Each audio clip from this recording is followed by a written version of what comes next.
Bismillahir Rahmanir Rahim. Alhamdulillah, wassalatu wassalamu ala Rasulillah. Brothers, sisters, elders, respected guests, I greet you with the warmest Islamic greetings of peace. Assalamu alaikum wa rahmatullahi wa barakatuh. As you all know, that means may the peace and blessings of Allah subhanahu wa ta'ala, of God, be upon you all. So, what are the two main aspects of Ibrahim alayhi salam that I want to focus on today? The first aspect is that Ibrahim alayhi salam expressed the self-evident truth that Allah exists and that He deserves to be worshipped. Let me repeat. Ibrahim alayhi salam, Abraham expressed, just like all the messengers and the prophets, that there is no deity worthy of worship but the deity, but Allah. Okay, this was very, very important for us to understand. This is very important for us to understand.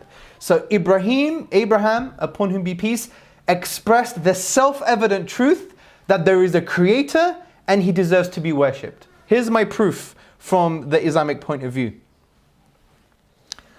Allah says, God says in the Quran in chapter 14 verses 9 to 10, has there not reached you the news of those before you, the people of Noah and Ad and Thamud and those after them? No one knows them but Allah. And listen to this very important point. Their messengers brought them clear proofs, but they returned their hands to their mouths and said, indeed, we disbelieve in that with which you have been sent, and indeed we are about that to which you invite us in disquieting doubt. So the polytheists, when their messengers came to teach them about this self-evident truth that Allah exists and He deserves to be worshipped, they said, we are in doubt about what you're saying. And Allah says what the messengers were saying. Their messengers answered, can there be any doubt about God, Allah, the creator of the heavens and the earth? He calls you to Him in order to forgive you your sins and let you enjoy your life until the appointed hour. So the messengers and the prophets, what were they saying? Is there any doubt in the creator of the heavens and the earth? Almost like balagha, which means rhetoric, a rhetorical ploy to say, is there really any doubt? Allah's not asking a question. He's not saying that the prophets asked a question, oh, is there a doubt in God and the fact that He deserves to be worshipped? No, it's a rhetorical ploy. Is there any doubt? Is there any doubt in God, the creator of the heavens and the earth, and that He deserves to be worshipped?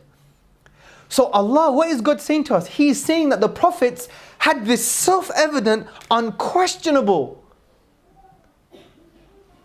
awakening that Allah exists and He deserves to be worshipped. This is so important because it teaches us that our tradition does not start with doubt. It doesn't start with doubt. In actual fact, if you start with doubt, you'll never have knowledge. Because if your foundation is doubt, you're always going to end up in doubt. So from this perspective, Allah is saying the messengers, and by extension the prophets, and all of them, they had this self-evident conviction that there's no doubt about the existence of Allah and there's no doubt that He deserves to be worshipped. This was a key feature of the teachings of Ibrahim alayhi salam, of Abraham, upon whom be peace. So that's the first aspect of his life. Self-evident truth that God exists and that He deserves worship. Second aspect that we're going to elaborate on. Ibrahim alayhi salam had intellectual rhetoric. Ibrahim alayhi salam, Abraham had a form of intellectual rhetoric. Meaning he was able to formulate arguments in a way to convince others about their doubt, that they're really in doubt, there's nothing certain about denying Allah, and to convince others that Allah exists and He deserves to be worshipped. We all know this famous story. And I'm going to say what the Quran says right now. When the night covered him over, he saw a star.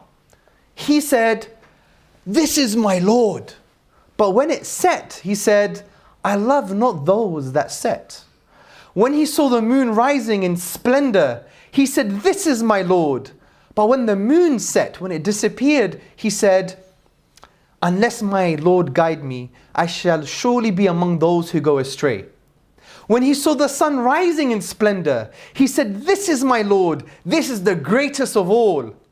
But when the sun set, he said, "O my people, I am indeed free from your guilt of giving partners with Allah, of associating partners with Allah. For me, I have set my face firmly and truly towards Him who created the heavens and the earth, and never shall I give partners to Allah." Some people misunderstand these verses. They think that Abraham was in doubt. They think that Abraham was actually questioning whether Allah existed and questioning to what thing he should worship. Should he worship the sun, the moon, or the star? Abraham here was not in doubt, because if you read the verses before, you see Abraham challenging polytheism, challenging the denial of Allah. Many of the ulama, many of our scholars say that these verses was Abraham's rhetorical, intellectual response to the polytheists, putting himself in the position saying, well, you know, look, the sun is so amazing, I don't worship the sun. No, how can I do that? That's such a silly thing, because it sets. Things that set are contingent, they're dependent, they have limited physical features. The creator of the heavens and the earth is not contingent, is not dependent. He is independent, he is necessary, right?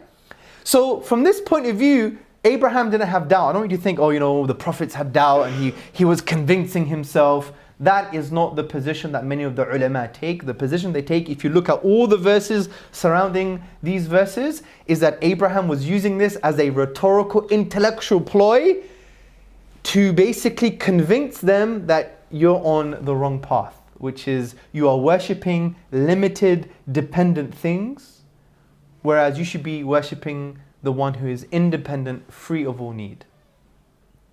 So these are the two aspects of Abraham that we can use and develop further today in order for us to basically learn the right tools to articulate Islam to others and also to ourselves. So let's start with the first aspect, that there is no doubt. The messengers, including Abraham, the prophets, including Ibrahim alayhi salam, upon whom be peace, had no doubt in the existence of Allah and the fact that He deserves to be worshipped. To the point, Allah rhetorically tells us that the messenger said, is there a doubt in the creator of the heavens and the earth? Meaning it's unquestionable. It's unquestionable. It's self-evidently true. And what we mean by self-evident means true by default. True by default. So what I want to show you now is that when someone says to you, does God exist? You don't jump and say, let me give you all of this evidence. You teach them that they're asking the wrong question. We need to learn to turn the tables.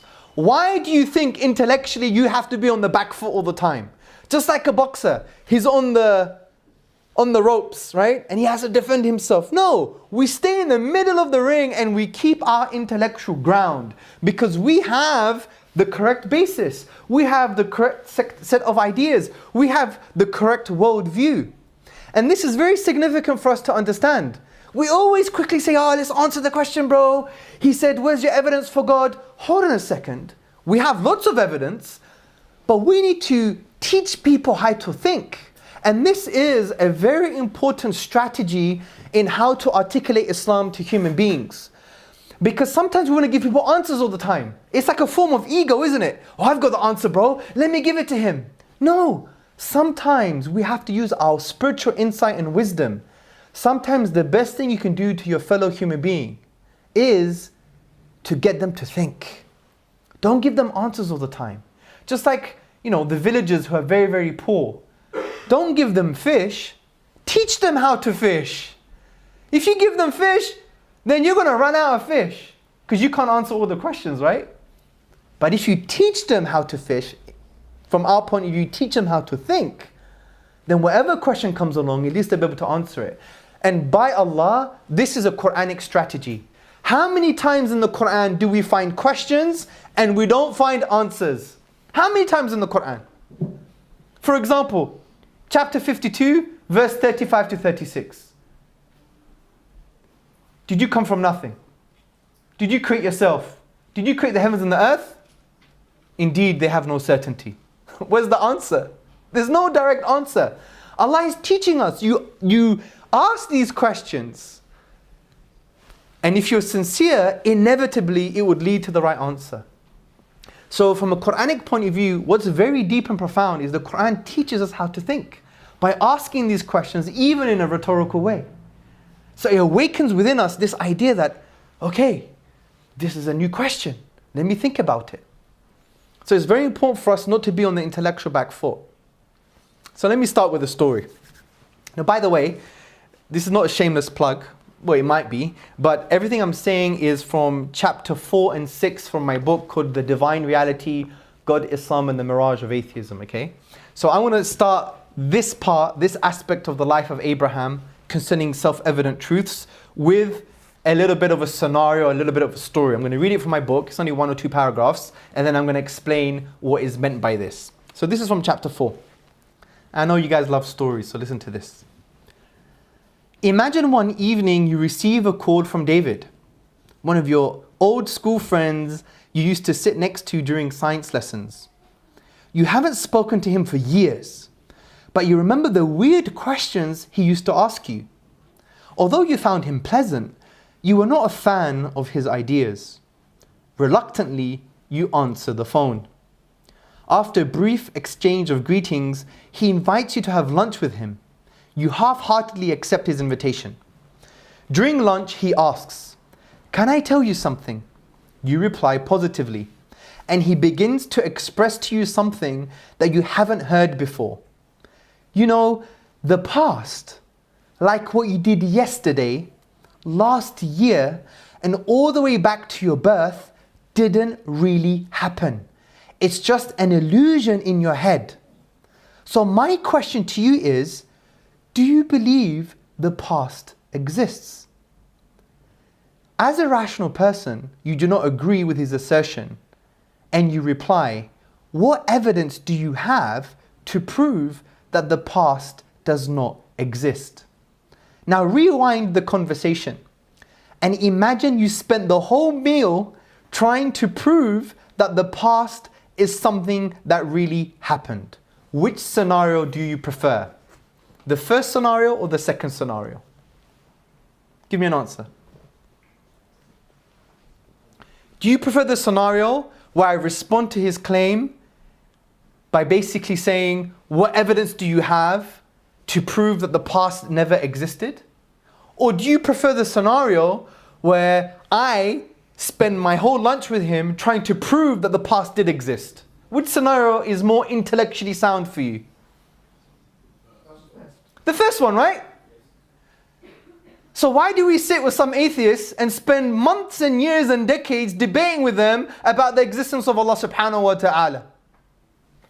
Is the existence of God less certain than the existence of the past? Do you see the point I'm trying to make here? The point I'm trying to make here is, David in this story was challenging something that was true by default, meaning it was self-evidently true.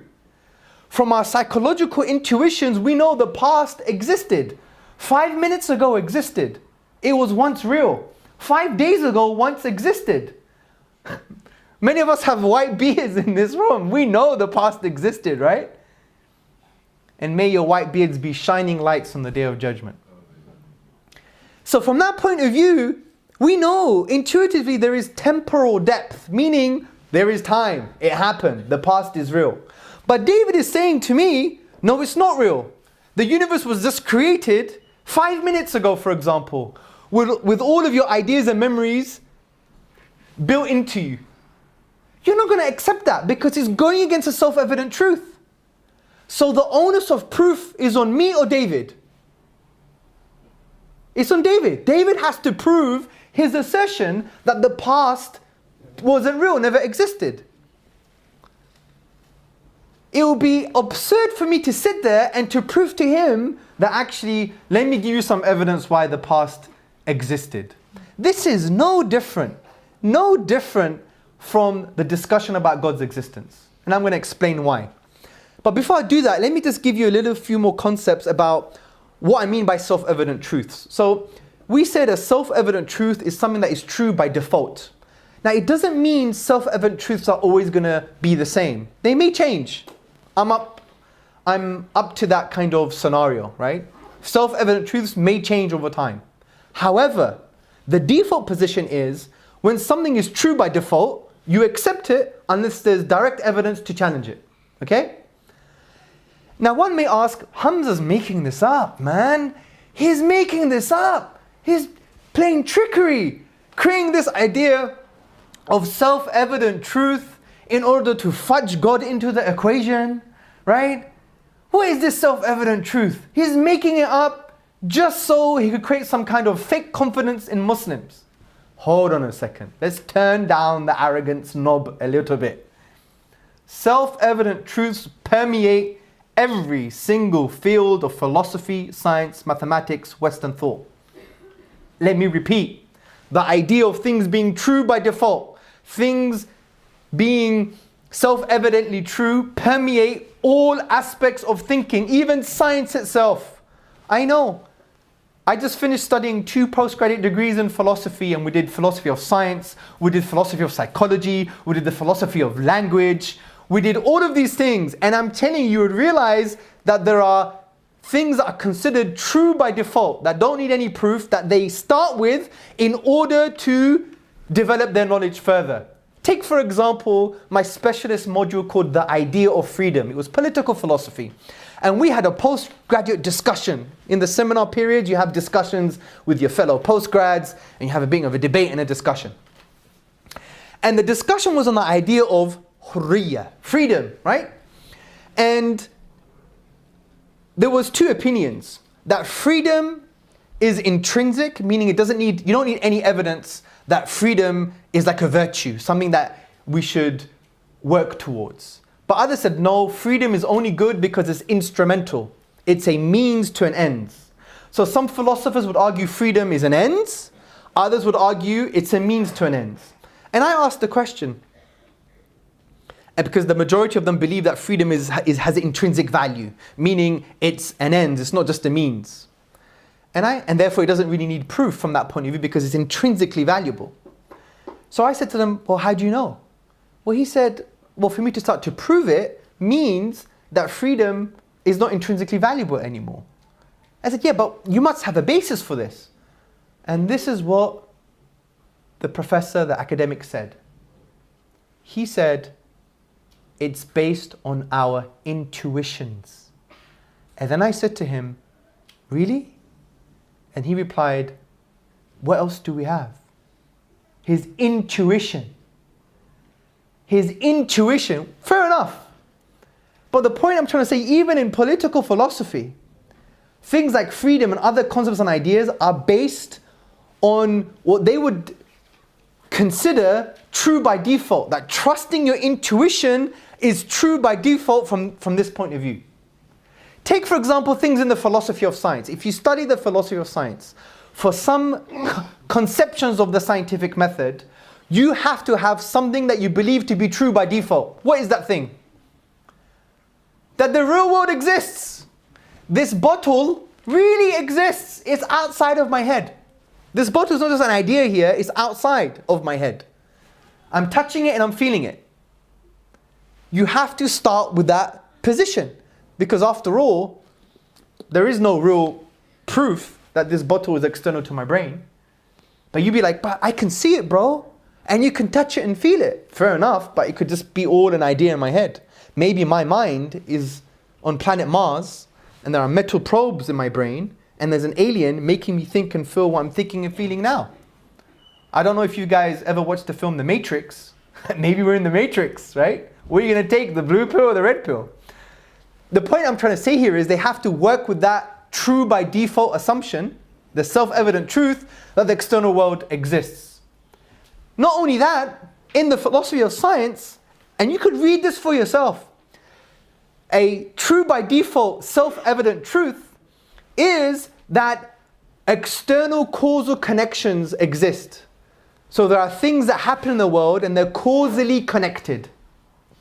Another true by default assumption or self-evident truth in the philosophy of science is that nature is uniform. Nature is uniform. Like if you see a certain pattern, it's more likely to repeat itself across reality. So the point is, there are self-evident truths in philosophy of politics, in philosophy of science. Also, even in metaphysics, the idea that we have minds. Do you have a mind, bro? Do you have a mind? I think so. You think so? Well, the minute you say, I think, you have a mind, right? You must have a mind.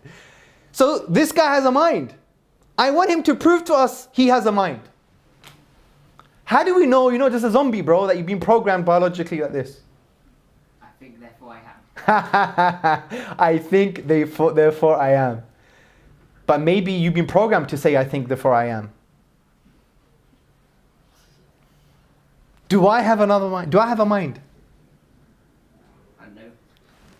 The point is, we all believe that we all have minds, right? But we don't have any what you would call absolute proof that this guy is really a human being with another mind. He may be just a biological zombie, and I'm the only one with a mind. This is called solipsism, right? The point I'm trying to say here is, we use that as an assumption. In metaphysics, when you're studying consciousness, right, you assume everyone has minds. And you take that as true by default.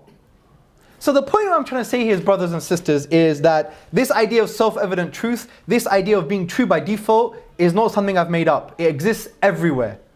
Everywhere. In science, in politics, in philosophy, in mathematics even. If you study, for example, the philosophy of mathematics, when they do set theory or calculus, there is an assumption that they believe is true by default. What's that assumption? Infinity exists. No evidence. They just say it exists. They have to start with that in order to have their mathematical knowledge. So don't think this is just Muslims trying to grasp at intellectual straws. It exists everywhere. Self-evident truths, things being true by default, things having assumptions, exist everywhere. So, when someone challenges that there are human beings with no minds and they are the only ones with a mind, they're challenging a self-evident truth. So they have to give us evidence. If someone, for example, challenges that the real world exists and it's external to our minds, we're not going to sit there starting to prove that the real world actually does exist. We're going to ask them, where is their evidence? So when someone challenges a self-evident truth, the onus of proof is on them. Now there are 4 characteristics of self-evident truths. Listen to this very carefully. 4 characteristics. Characteristic number 1, it is universal. It is not a product of a particular culture, and it is cross-cultural. For example, the idea that the past was once the present, the idea that the past existed, is not a product of one culture. For example, you don't find a tribe in, say, Kenya only having this idea, and the origin is just from that tribe, and everyone else disagrees with them, or they borrowed knowledge just from that tribe. When we look cross-culturally, we understand that there is pattern going on, that people actually believe that the past did exist. It's not based on a specific culture. It doesn't mean everyone has to agree with this, of course not. But it's not from a particular culture, it's cross-cultural. Characteristic of a self-evident truth number 2. It's not based on information transfer. It's not acquired via knowledge external to your introspection and external to your senses. For example, I believe the past was once the present.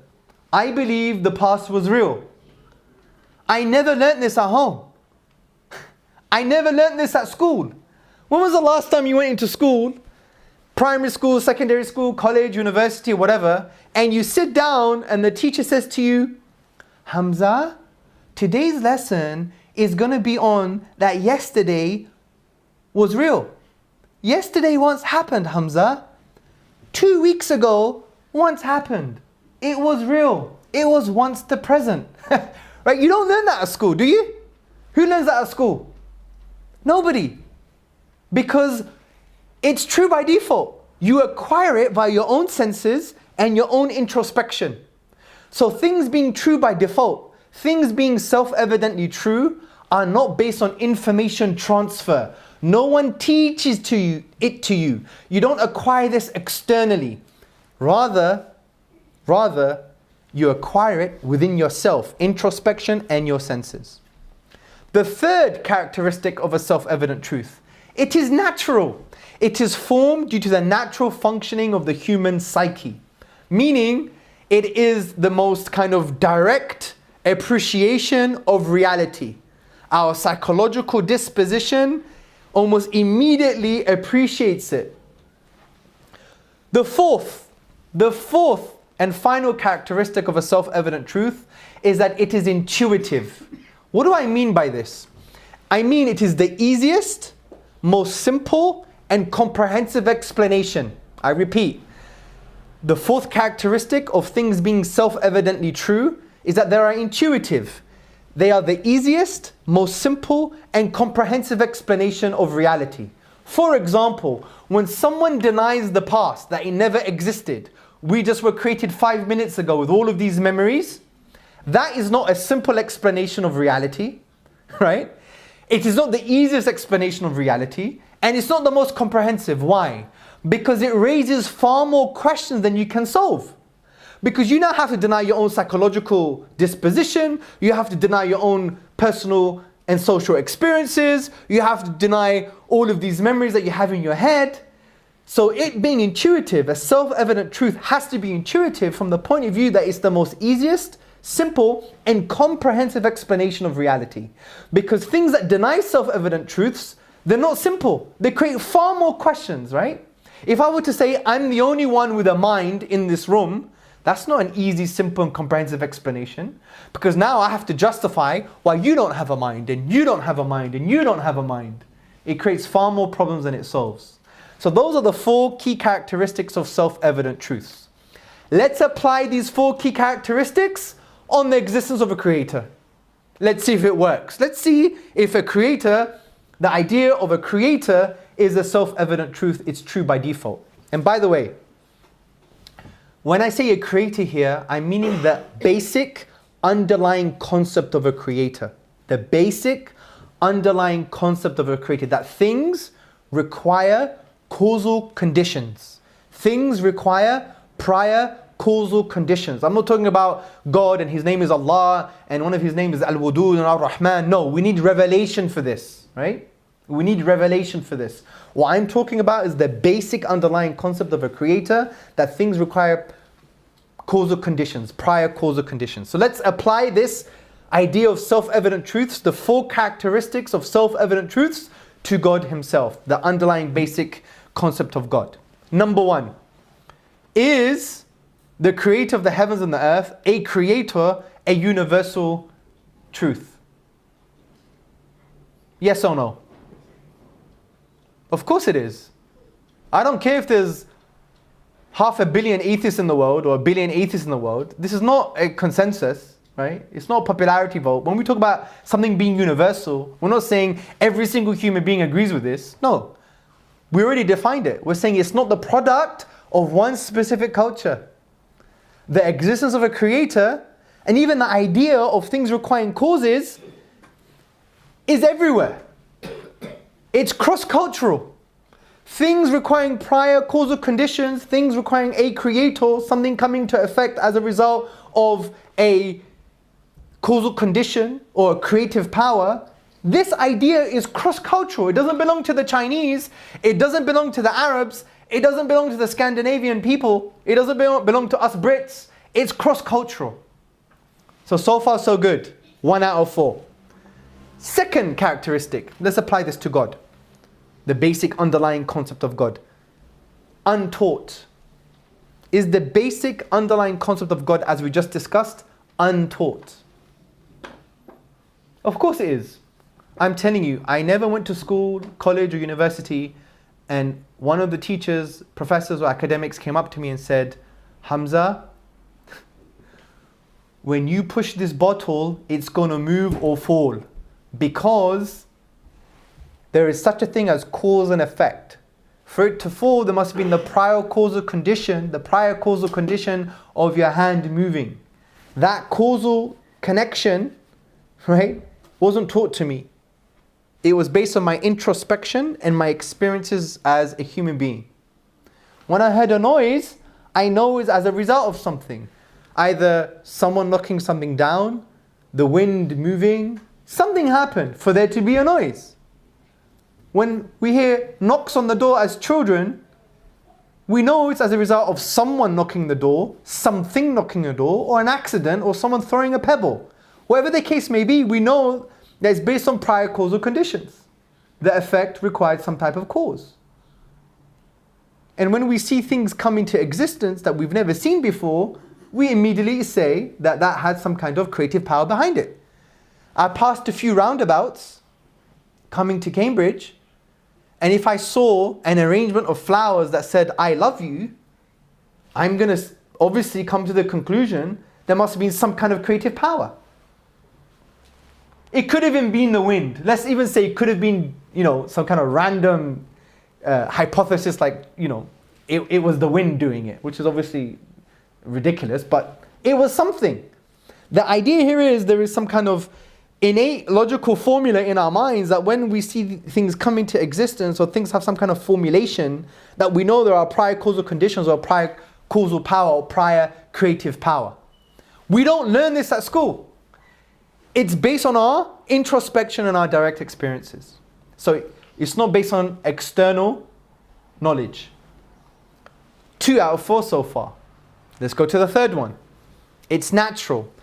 The basic idea of a creator is based on the normal functioning psychology of a human being, right? So the underlying basic concept of a creator, things requiring causes, is based on the natural functioning of a human being. Our psychology accepts this. It's a direct appreciation of reality. And here's the proof. When you study philosophy and people even deny causality, they have to write a hell of a lot. And they have to be very convincing. That's the proof that it's not a natural product of the human being.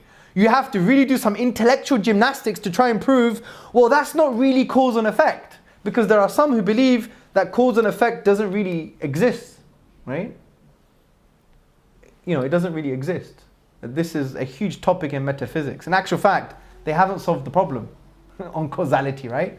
But the underlying concept is there. The underlying concept is there. So, it's a natural product. It's a product of a natural functioning of the human psyche. So I would say believing in causes and effects, things require prior causal conditions, prior creative power. This is part of a natural functioning human psyche. So 3 out of 4. Last one. Intuitive. Is a creator, a cause, a prior creative power, the most simple, easiest, and comprehensive explanation for reality? Absolutely. Think about it. If I said there was a creator that created the whole universe, right? It's simple. One creator, right? Created the whole universe. Simple. It's easy to understand. Yep, there was a prior creative power. And it's very comprehensive. It answers the questions. For example, why are we here? Why is reality the way that it is? Why is there something rather than nothing? If you remove the creator out of the equation, you have so many questions you can't answer. Because you have to fall back on another position, which is, well, this whole universe came from nothing. Right? Which creates far more problems than it solves. So what you should understand by now, brothers and sisters and friends, is that the existence of God, the underlying concept of a creator, is a self-evident truth, which means it's true by default. So when someone wants to challenge a self-evident truth,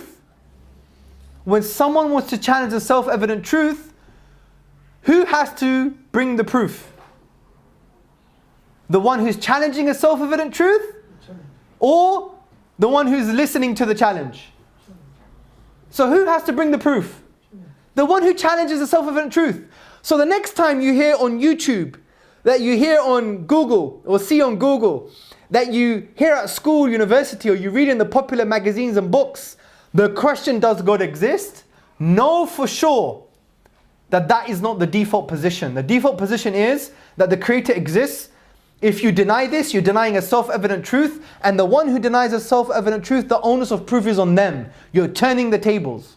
This doesn't mean we don't have evidence. Of course we have evidence. But it shows that we have the strongest intellectual position of starting with certainty, and the strongest intellectual position that our ideas and concepts are true by default. They're self-evidently true. So to challenge them, the one who's making the challenge needs to bring the evidence. Does this make sense? Please apply this in your life. Personally, to resolve any doubts, and also socially when you articulate a compassionate and intelligent case for Islam to the wider community. Because one of our biggest problems when it comes to the atheist and skeptic movement is that we fall for the trap. Oh my God, I need to bring all this evidence. Hold on a second. Question the question. Question the question. Ask them. That's a valid question. But let me humbly ask you this. If you challenge the self-evident truth, and there are many self-evident truths in mathematics and philosophy and science, who do you think should be providing the evidence? You making the challenge, or the one who's listening to the challenge? It's obviously you making the challenge, because you're challenging something that is true by default. Your question about God is no different, because that basic underlying concept of a creator or a prior creative power cause is actually true by default. So the onus of proof is on you. This doesn't mean I don't have evidence, I do, but I would like to ask you, what evidence do you have to deny the divine? And this is a stronger position, much stronger position to take. It gets them to think, yeah, why am I denying the divine? Because don't forget, we believe in the Islamic tradition that the concept of God, believing in Allah subhanahu wa ta'ala and believing that He deserves to be praised and worshipped, is part of who you are. It's ingrained in your fitrah. Famous hadith in the authentic narrations of Muslim, where the Prophet ﷺ said that every human being is born on a state of fitrah, upon fitrah. Fatara, fatrun, fatarahu. Something has been created within us to acknowledge the divine and worship Him. And then the Prophet ﷺ taught us, however, people become Christians and other religions because of their parents. So it's the external sources that affect the fitrah. It becomes clouded. Our job is to awaken the fitrah. When we give da'wah, which means when you talk to people and engage with them so they could see the truth of Islam, our job is to awaken that truth within.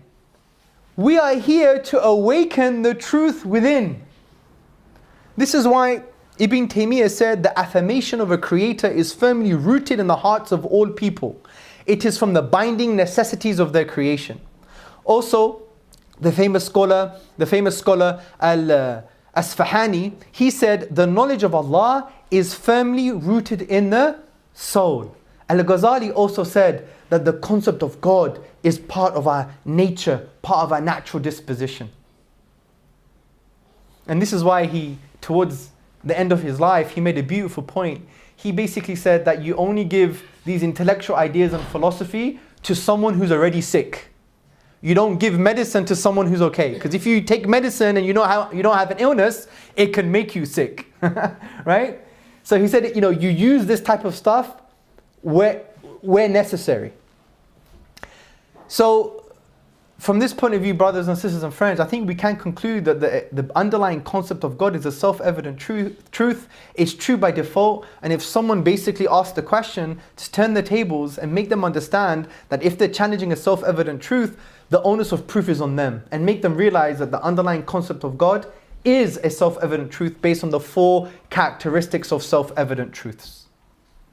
So finally, the second aspect of Ibrahim alayhi salam, the life of Abraham, which was he had intellectual rhetoric. Not only was there that we had a self-evident truth that Allah exists, right? That Abraham was coming across like all the messengers and prophets. Is there any doubt in the creator of the heavens and the earth? Not only did he come across with this self-evident truth with conviction and certainty, But he also had a very powerful argument.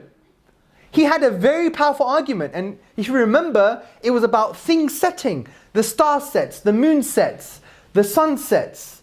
These are limited and contingent and dependent. That's not my Lord. My Lord is independent. And this is a summary really of what you call the argument from dependency, or also known in the West as the argument from contingency.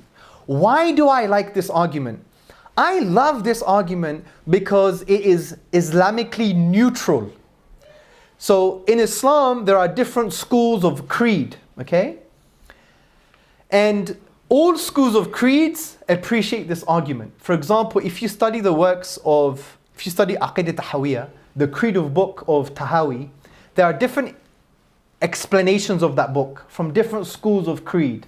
If you look into those books, you would see that they refer to this argument in some way. It's a neutral Islamic argument, right? And it's very powerful. The other reason why I love this argument, because you don't have to know anything about science, which is great. We love science, obviously, as Muslims, but if you study the philosophy of science, you know science changes. Because no one has an infinite number of observations. We may have a future observation that is against our previous generalizations. We see this in the history of science all the time. Things are changing. Theories are confirmed or rejected. Theories are improved or tweaked. It happens all the time. If someone has studied the Darwinian mechanism, Darwinian evolution, you would see throughout its history, although it stayed relatively the same, it's been tweaked here and there, right? Because of new findings and new observations. Even concerning the beginning of the universe, cosmology, the Big Bang as we hear, it gets tweaked all the time. In actual fact, if you study the academia, forget the magazines, there are 17 different models to explain the Big Bang. 17. And I believe all of them disagree with each other. Those models are in contradiction with each other. And yet, they have the same weight. This is called, in the philosophy of science, underdetermination. You have some data, and there are 17 ways of explaining the same data. And that's how we have to learn and read, wallahi, brothers and sisters, by God. Because many of us, we go onto the streets and we go onto YouTube and we go into these places and we think the Big Bang is like revelation. It's haqq. There's no other way of looking at reality. The Big Bang, bro, didn't you hear? Dr. So-and-so spoke about this, right? And if he said it, it must be true. And look, the Quran says it true. The Quran says it as well, and it must be the same. We can't have this anymore.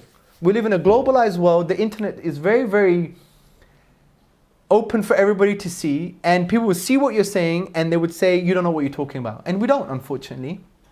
Don't superimpose science onto the book of Allah subhanahu wa ta'ala, especially when we don't know the science. And when you go into the science, it's not even based on anything absolute. As we said, the Big Bang, there are 17 competing different models to explain the same data. But why do we go out there in the public realm and we basically portray ourselves as saying, this Big Bang, this version is absolutely true, and my interpretation of these verses are absolutely true. Both is wrong. Both is wrong. And we just have to become more intellectually and spiritually mature in order to understand that. I did those mistakes too. I've gone through this journey. So we have to consult our ulama, our scholars, consult our classical tradition, because they were always very wary when people were superimposing science from the book of Allah subhanahu wa ta'ala, because science is limited knowledge. The book of Allah, the knowledge of Allah is unlimited from that point of view. Allah has the picture, we just have a pixel. Think of a jigsaw puzzle, it's all together. Allah sees the whole picture. We just have one piece. And we think from our arrogance that piece is everything. We need to relax. And always say, just like the ulama said, and Allah knows best. Okay? And we have to learn from the mistakes of our predecessors and the mistakes of my mistakes and other mistakes that people have had, and we progress and learn together. And what we need to realize, when we take something scientific, really understand what it means accurately. Not something from YouTube, not in a popular magazine. And when you read the verses of the Quran, understand them properly. And then you could do your own tadabbur, your own pondering. Not tafsir, because we're not qualified, but you could do your own pondering. And when you do that, say Allah knows best. Don't come across as this is the only thing you could hold on to prove your religion. This is totally false based on what I've just said. Science changes. So one of the reasons I like this argument, you don't need science. It's based on a metaphysical concepts, meaning it's the way you see the world, right? You don't have to know how the world works. It's before that. It's based on first principles. It's a very, very powerful argument. So let me start by again going to chapter 6 of my book and reading you a little story to summarize this argument. Then we'll spend the next 10 minutes just breaking it down, and then we'll end, inshallah, God willing. Imagine you walk out of your house Imagine you walk out of your house and on your street you find a row of dominoes that stretch far beyond what your eyes can see. You start to hear a noise that gets slightly louder as time passes. This noise is familiar to you as you used to play with dominoes as a child. It is the sound of them falling. Eventually, you see this amazing display of falling dominoes approaching you. You greatly admire how the basic laws of physics can produce such a remarkable spectacle. However, you're also saddened because the last domino has now fallen a few inches away from your feet. Still excited about what has just happened, you decide to walk down the street to find the first domino, hoping to meet the person responsible for producing this wonderful experience. Keeping the above scenario in mind, I want to ask you a few questions. As you walk down your street, will you eventually reach where the chain of dominoes began? Or will you keep on walking forever? The obvious response is that you will eventually find the first domino. However, I want to ask you why.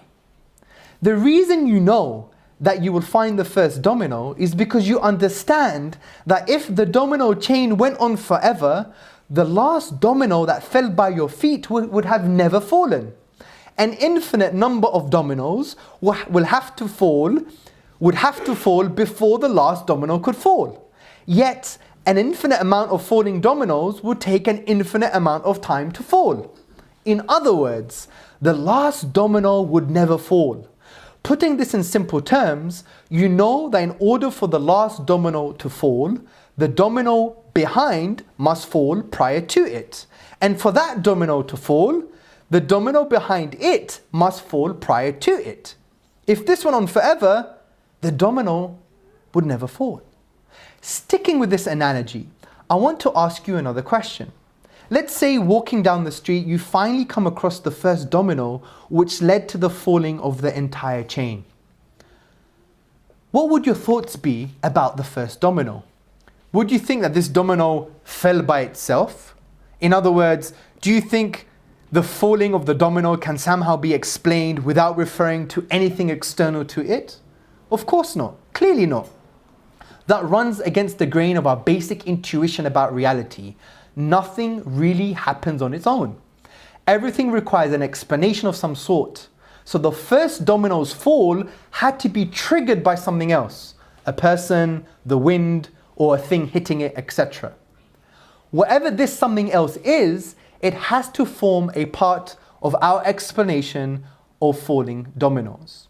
So to sum up our reflections thus far, neither could the chain of dominoes contain an infinite number of items, nor could the first domino start for no reason whatsoever.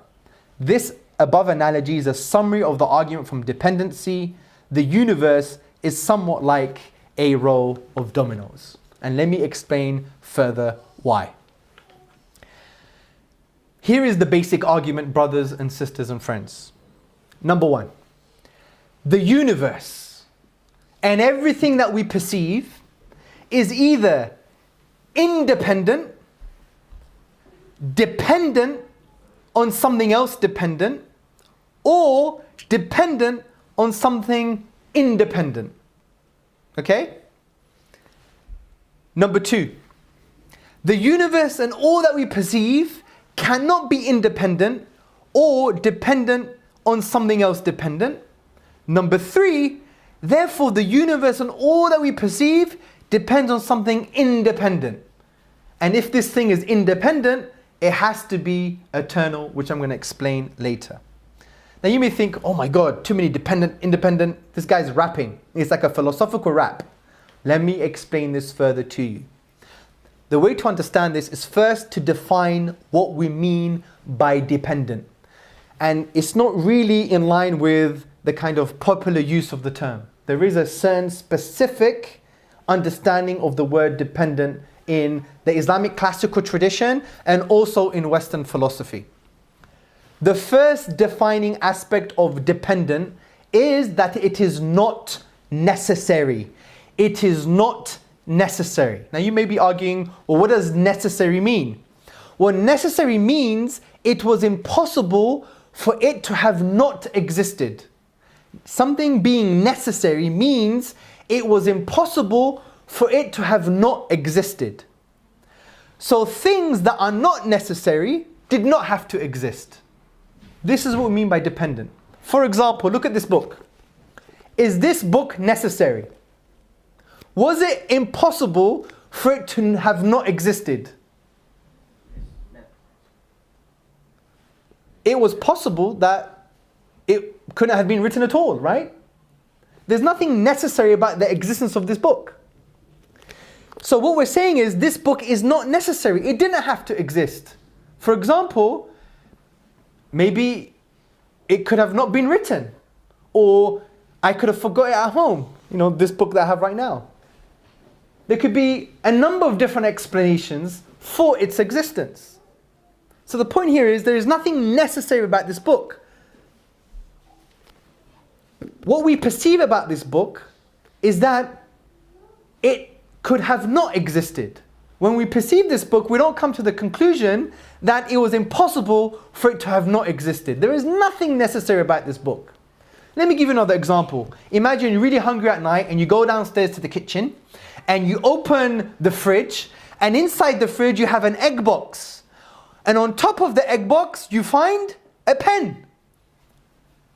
Now, let me ask you a question about this egg box and the pen on top of it. Was it impossible for it to have not existed this way? Of course not. It is possible for it to have not existed at all. In actual fact, it could have been arranged in a different way.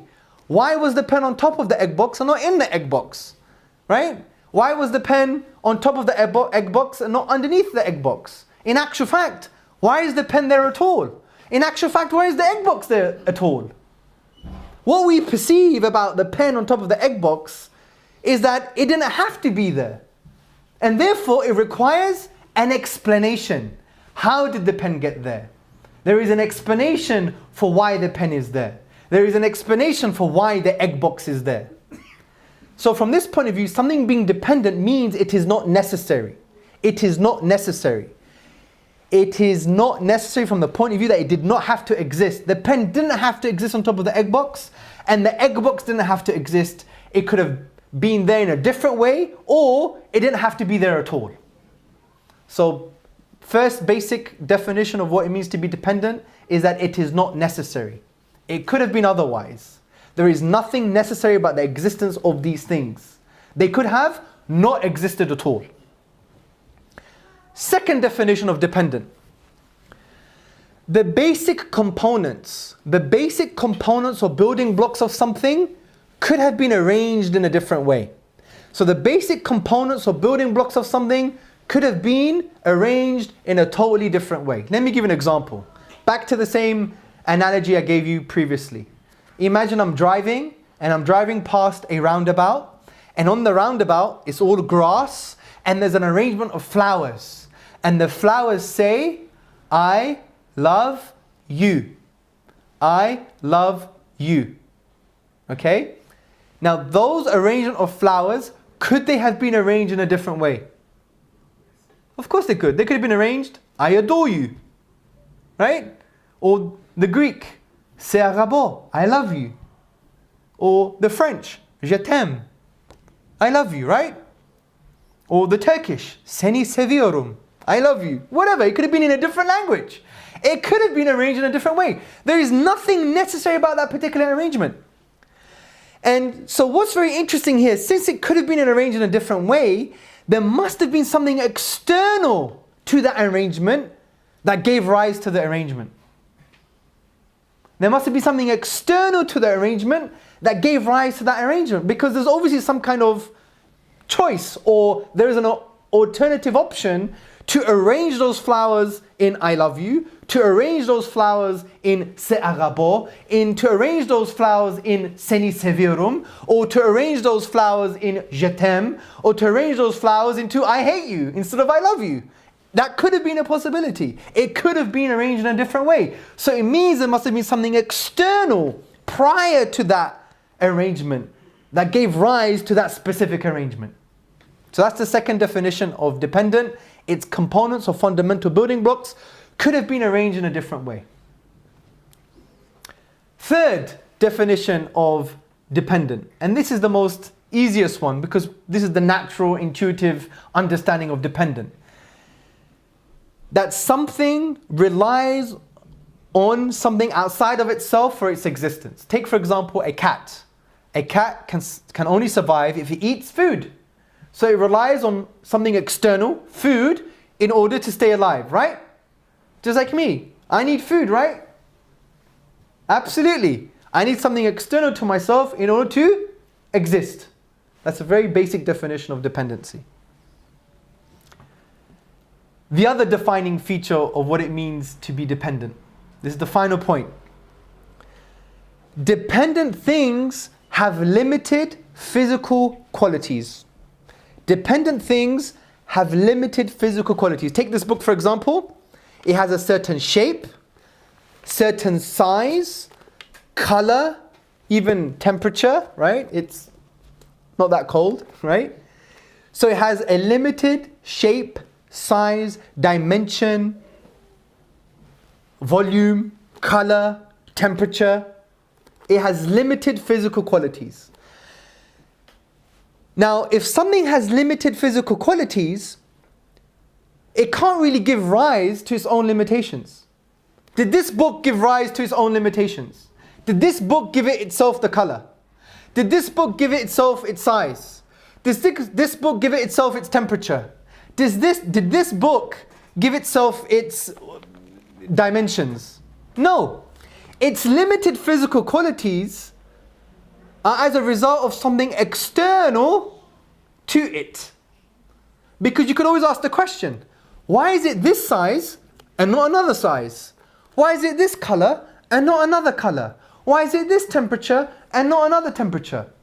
We need to explain the limited physical qualities of this book. It doesn't explain itself because this book didn't give rise to its own limited physical qualities. There must be something external to it in order to give rise to its limited physical qualities. Even this bottle. Did this bottle give rise to its own limitations, limited physical qualities? Did this bottle give rise to its certain dimension, volume, color, shape, size, temperature? Did it? No. Therefore, there must be something external to it that gave rise to its limited physical qualities. Does that make sense? And that you can apply to anything that has limited physical qualities. Whether it's a bus, a planet, an atom, a quark, a quantum field.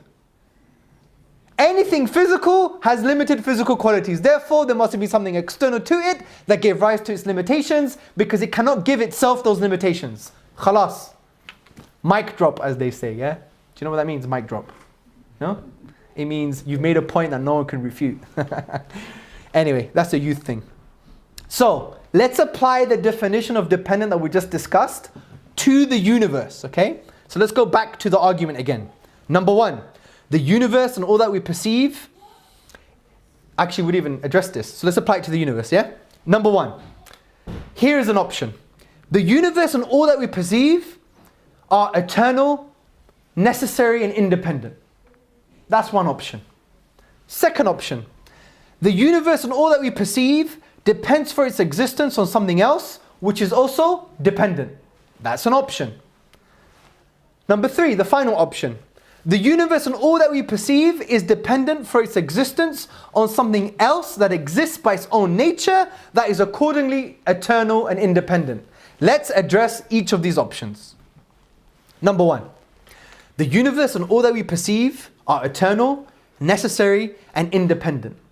What you've learned about the word dependent now, is this true? Why? Exactly. Brilliant. It could have been different. And we even know this in science. Speak to any cosmologist, anyone studying the universe. The universe could have been different. It could have been arranged in a different way. It could have had even different physical laws. Right? There's nothing necessary about the universe itself. There is nothing necessary about the universe itself. And this is very important for us to understand. There's nothing necessary about the universe. It could have been arranged in a different way. Therefore, the universe requires an explanation. Why is the universe the way that it is? In actual fact, this is a key question in cosmology, a key question in philosophy. The famous polymath, Leibniz, he said, why is there something rather than nothing? Absolutely. So the universe is not independent because it's dependent because it's not necessary. Also, the universe is dependent because the fundamental building blocks of the universe, whether you think it's a quantum field or quantum energy or quantum haze, whatever the science, it's irrelevant. But if you bring something physical into it, it has a particular arrangement. The fundamental building blocks of the universe have particular arrangements. Those arrangements didn't give rise to themselves. There must have been something external to the arrangement that specified that arrangement. It's simple. So again, the universe is dependent. The universe is dependent from that point of view. The universe has limited physical qualities. Even the fundamental building blocks of the universe has limited physical qualities, whether it's a planet or a quantum field. They have limited physical qualities. And as we discussed, things with limited physical qualities can't give themselves these limitations. There must have been something external to them that gave rise to those limitations. So the universe is definitely not independent. It's definitely not necessary from that point of view. So the first option is not an intellectual option. Second option, the universe and all that we perceive depends for its existence on something else which is also dependent. Why is this not a rational explanation?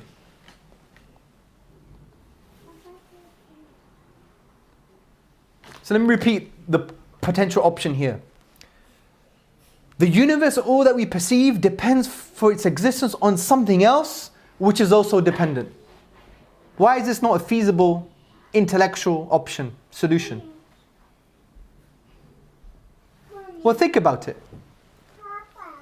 Say if this universe was dependent on another universe, and that universe was dependent on another universe, and that universe was also dependent on something dependent, which is another universe, and that went on forever. We have an infinite regress of dependencies. Will we ever have our universe? Think about it. If there is an infinite regress of dependencies, we will never have our universe. If I said to this brother, can you please help me hold this book? It's too heavy, right? But before he holds the book, he has to ask his dad for permission. He's dependent on his father's permission. But before his father can give his son permission, his father also has to ask his father for permission. If that goes on forever, will he ever help me hold this book? No. Similarly with the universe, if this universe is dependent on another universe, which is also dependent on another universe, and that goes on forever, you have an infinite regress of dependencies, you never have the universe in the first place. So it basically is impossible that the universe is dependent on something else dependent forever. Now you may argue, well, it could be that the universe is dependent on something else dependent, and then it stops somewhere. Fine, we don't have a problem with this. Even in Islamic theology, some interpretations of Islamic theology, before the cosmos and the universe, there was smoke. So there was something that the universe was dependent on. We don't have a problem on that. What we're saying is, it stops at something independent. The ultimate explanation cannot be that the universe was ultimately dependent on something dependent. No. Somewhere along the line, there must have been something that is independent. So, the only way, brothers and sisters and friends, to explain things that are dependent is by referring to something that is not dependent and therefore necessary. So what's very important is this. What's very important is this, that it leads to the conclusion that the universe is as a result of something that's independent. Not only is the universe explained by something independent, that it's dependent on something independent, but that independent thing has to be eternal. Because if it wasn't eternal, it's finite. If something is finite, it requires an explanation, therefore it's not independent anymore. So you have an independent, eternal thing that the universe is dependent on. Even if the universe was eternal, no problem. The argument still works. Even if you were to say, yeah, but the universe is eternal, no problem. Something could be eternal, but still be dependent. Take, for example, an eternal chain of parents and children. There's an eternal chain of parents, children, parents, children, parents, children. Eternal chain. It's eternal. There's nothing independent about that chain, because you could go to each part of the chain and ask, how did that child come into existence? Why is that child there? What's that mother doing there? Why is that father there? Could that father been another father? Could have been. There's nothing necessary about his fatherhood. There's nothing necessary about her motherhood. There's nothing necessary about this child being born in this chain, in this eternal chain of family. Right? Also, they have limited physical qualities. They didn't give rise to those limitations themselves. There must be something external to them that gave rise to those limitations. So even if that chain was eternal, there are aspects of that chain that still give us really good reasons to believe that it's dependent. So whether the universe is eternal or not is irrelevant. The fact is that even if it was eternal, it is still dependent. So, all that we sense and perceive depends for its existence on something else that exists on its own nature, that is independent, and it is eternal. Let me explain why again. Number one, it has to be independent, because if it were dependent, it would also require an explanation, and we're going back to the same problem. Number two, it has to be eternal, because if it was not eternal, it's finite, and we know finite things are dependent, because finite things that begin, things have finite limitations, they require an explanation. This is in line with what Allah subhanahu wa ta'ala says about Himself in the Quran. When Allah says, Allah is independent of all that exists. Allah, God, is independent of all that exists. Allah also says in the Quran, O mankind, it is you stand in need of Allah, whereas He alone is self-sufficient, al-ghani, He is rich, independent, the one whom all praise is due. Now Ibn Kathir, the classical commentator, he said, they need Him in all that they do, but He has no need of them at all. He is unique in His being, free of all needs, and has no partner or associate. And this is very important for us to understand, brothers and sisters and friends. Also, the famous surah in the Quran, when Allah says, قُلْ هُوَ اللَّهُ أَحَدٌ. Allah say, Allah is uniquely one. Uniquely one. Allahu Samad. And He is self-sufficient. This word, self-sufficient, is a very profound word in the Arabic language. Not only does it mean self-sufficient, not only does it have connotations of God being independent, but also God being indivisible, free of any need, being necessary, existing. That one word is a summary of everything that we said. Now, finally, before we end, there are some contentions from our beloved brothers and sisters in humanity when we talk about this argument. And the first contention is, well, maybe the universe exists independently. The universe is necessary. Well, this is not a valid contention. We know this because when we understand what the word dependent means in this context and we apply it to the universe, we know the universe could have been different. It could have not existed, and it could have existed in a totally different way. The fundamental building blocks of the universe have a specific arrangement in some form. There must have been something that specified that arrangement. The universe is full of limited dependent things. The universe is full of things that have limited physical qualities. Those things can't give rise to their own limitations. Therefore, there must have been an external set of factors that gave rise to those limitations. So we see that the universe doesn't exist independently from that point of view. The second contention is a contention that you hear from the 1960s, I believe, from the grandfather of neo-atheism, Bertrand Russell. I think it was on a radio debate and program on the BBC. He said, get over it. The universe is a brute fact. You'll have no explanation. Ignore it. And the minute you ignore it, you'll have a better life. I'm just summarizing the kind of understanding here. Now that's false. Because think about this. Imagine we go to the park. What's the nearest park here? Cambridge Park? Kelsey Park. Parker Space is called. That's an interesting name for a park. Parker Space. So we go to Parker Space and we're playing, and all of a sudden we see a hovering green ball. It's hovering. There's a hovering green ball. Do you look at the ball and we say, look at that hovering green ball. It exists independently. It's necessarily existing. Its existence explains itself. Is that what we say? No. What do we say? How is that happening? We need an explanation for this hovering green ball. Because it has limited physical qualities, it requires an explanation, there's nothing necessary about its existence, it could have been arranged in a different way, it didn't have to be there at all, so we're applying this understanding of dependency on the hovering green ball. Right? Rightly so. Okay, get that ball, now make it into the size of Jupiter. Same questions apply, right? Now get that ball, make it to the size of the universe. Same questions apply, right? So how can you say the universe is a brute fact? And what's very interesting, for you to say this, you undermine science. Because there's a whole field of science trying to answer the question, why is the universe the way that it is? It's called cosmology. That contention is absurd, because if you apply it consistently, give up your science, give up your philosophy. Third contention, the final one. And you always hear this. Hamza, this is a typical theist argument. It's called God of the gaps.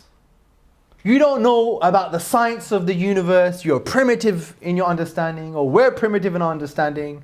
There is a gap in scientific knowledge, so you squeeze God in there as an explanation. You hear this all the time. It is the most overused, outdated atheist cliche all the time. It's so overused. This has nothing to do with science. This argument loves science. It says, ahlan wa sahlan, welcome science. You could bring anything. Say there are 50 universes. Say there are 1 million universes. Say there are multiverses, many, many universes. We don't have a problem. Say there are different laws of physics.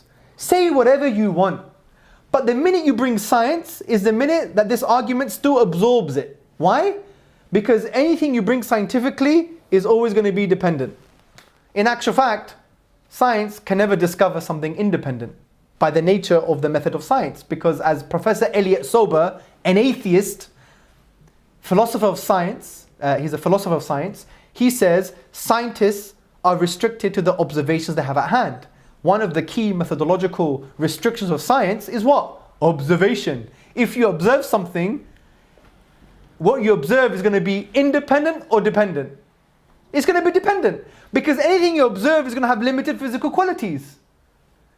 It's impossible from our limited senses to observe something that doesn't have limited physical qualities. So that's the point. So any science you bring, you could couch it in any scientific language, use any complex terms, multiverse, many worlds model, whatever you want. Our argument still stands, because those things will still be dependent by the definition that we just discussed. So it's not God of the gaps at all. It's prior to science. Bring any science involved, we don't have a problem. We don't have any problem. We will still require an explanation for what you will bring. Is it dependent or independent? It's dependent. How do you explain that dependency? What we've just discussed is ultimately it's explained by an independent and eternal being. And that's best explained by Allah subhanahu wa ta'ala. Now, finally, I want to make this a little bit more spiritual, obviously. And I want to read you the final story. It's going to take 2-3 minutes. And it really summarizes, once we understand this intellectual gymnastics, it has to profoundly affect our hearts. Because when you study the book of Allah subhanahu wa ta'ala, when Allah talks about man, life and the universe and the material physical world and the cosmos and the creatures, these aspects of His rububiyyah, these aspects of His creative power are there for us to conclude what? To conclude al-ibadah, to conclude that Allah deserves worship. This is so important for us to understand. That from understanding the creative power, the creative divine power in the universe, it has to now make us understand Allah's exclusivity concerning His divinity. Allah's exclusivity concerning His divinity, that He deserves all worship. This is important. If you don't get this at the end, what I've said is rubbish. What I've said is trash. You have to understand that logical link. The minute we understand Allah is a self-evident truth, the minute we understand that Allah is the explanation for everything dependent, He's an independent being and eternal. The minute you understand this, therefore, you should worship Him. Why? Because everything that you do is dependent on whom? Allah subhanahu wa ta'ala. Therefore, He deserves our gratitude. And gratitude is an expression of worship. Study the Quran. Surah Al-Fatiha. The 7 verses, the mother of the book. The ulama say Surah Al-Fatiha explains the whole of the Quran. What is the pillar of the Quran? Tawheed. Singling out Allah subhanahu wa ta'ala for worship. And what's the first line of Surah Al-Fatiha? What does Allah say? Alhamdulillahi Rabbil Alameen. All perfect, exclusive gratitude belongs to Allah subhanahu wa ta'ala. Why? Why? Well, let's read this story that links to the argument I've just spoken about. And this story is by Gay Eaton. One day, I set out to tend my fields, accompanied by my little dog, sworn enemy of the monkeys which ravaged the plantations. It was the season of the great heat. My dog and I were so hot that we could scarcely breathe. I began to think that one or other of us would soon fall in a faint. Then, thank God, I saw a tiaki tree, the branches of which presented a vault of refreshing greenery. My dog gave little cries of joy and turned towards this blessed shade. When he had reached the shade, instead of staying where he was, he came back to me, his tongue out. Seeing how his flanks were palpitating, I realized how completely exhausted he was. I walked towards the shade. My dog was full of joy. Then, for a moment, I pretended to continue on my way. The poor beast groaned plaintively, but followed me nonetheless, his tail between his legs. He was obviously in despair, but determined to follow me, whatever might come of it. This fidelity moved me profoundly. How could one fully appreciate the readiness of this animal to follow me, even to death, although he was under no constraint to do so? He was devoted to me, as I said to myself, because he regards me as his master, so he risks his life simply to stay beside me. Oh my Lord, I cried, heal my troubled soul, my fidelity like that of this being whom I call contemptuously a dog. Give me, as you have given him, the strength to master my life, so that I may accomplish your will and follow without asking, where am I going? The path upon which you guide me. I am not the creator of this dog, yet he follows me in docility at the cost of 1,000 sufferings. It is you, Lord, who has gifted him with this virtue. Give, O my Lord, to all who ask of it, you as I do, the virtue of love and the courage of charity. Then I retraced my steps and took refuge in the shade. Full of joy, my little companion lay down facing me so that his eyes were turned to mine, as though he wished to speak seriously to me. Brothers and sisters and friends, our master is Allah subhanahu wa ta'ala. But do we act as the dog acts to its own owner that it considers its master? The dog and the owner and everything else is dependent solely on Allah subhanahu wa ta'ala. And therefore our whole being should be attached to Allah and be grateful to Him. And this gratitude is not Him giving you a house. And this gratitude is not Him giving you a car or more children. These are bonuses. We have become so ungrateful that we think only to be grateful if I pass my exams. I'm only grateful if He gives me food. I'm only grateful if He gives me a little bit more money. I'm only grateful if He gives me a house and a wife and a child. This is a bonus.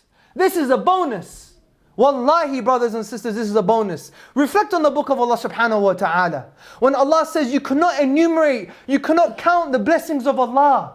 You cannot count them. And I wanted to find an example for people who are sad, suffering, or even happy. For everybody. And what is this blessing? It's life itself. It's so priceless and precious. We don't own it. We don't earn it. We don't deserve it. But we receive every moment of our existence for free. And it's priceless. We receive this gift of life. That even if you were a multi-billionaire and you had 10 minutes left to live, and if I said to you, give me all of your wealth for 10 more years, you will give me all of your wealth. Ask any millionaire who's blind. They would say, I'll give you all my wealth just to see my mother.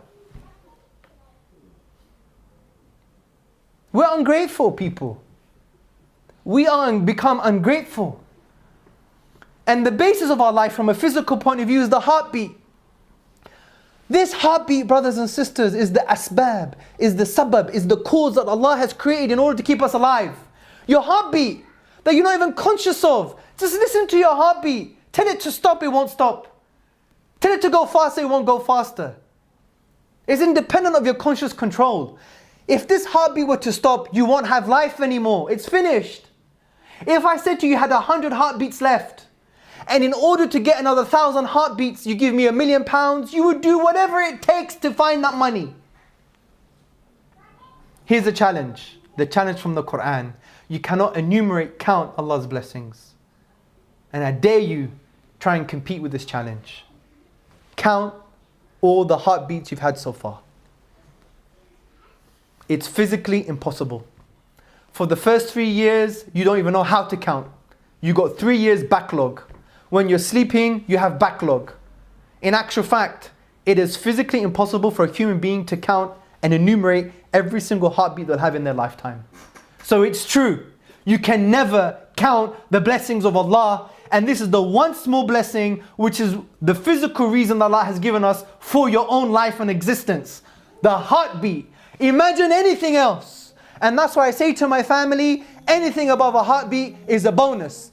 Uqsum billah, by Allah, if you had this mindset, you would never be sad.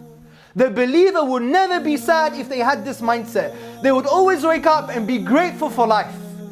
Because it's not theirs, it's a gift. They would always be grateful for this heartbeat that they can't even count.